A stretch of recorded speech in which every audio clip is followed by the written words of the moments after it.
Labdien! Visiem, kas tiešsaistē, visiem, kas klausīsies ierakstā.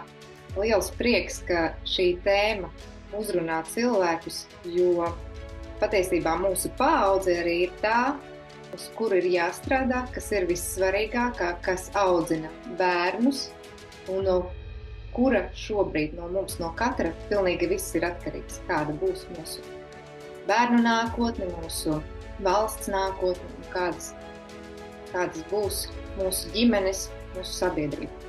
Un šajā tikšanās reizē tieši tāpēc es arī esmu visādā ziņā cauri dažādām lielām grūtībām gājusi sieviete, kura meklēja atbildes un atbildes atrada. Visdziļākajā bedrē droši vien mēs varam atspērties pret dibenu un celties augšā. Un tādā smagā stāvoklī es nonācu apmēram pirms 10 gadiem. Tas bija tas tāds zemākais punkts, kad es pirmo reizi lūdzu pēc palīdzības.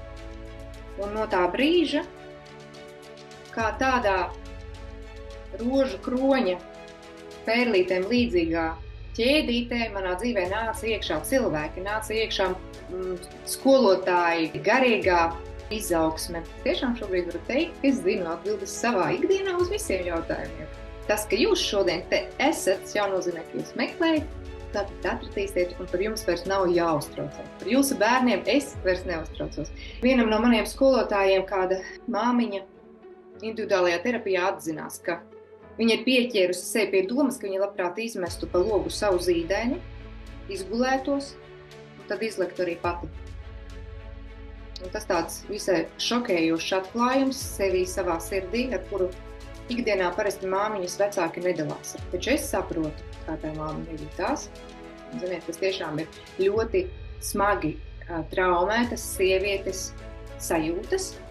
Un tas, par ko es tagad stāstu, tas, kas katram cilvēkam iekšā, tas patiesībā arī ir izšķirošais visā pasaules eksistencē, kā katrs cilvēks iekšā jūtās šobrīd.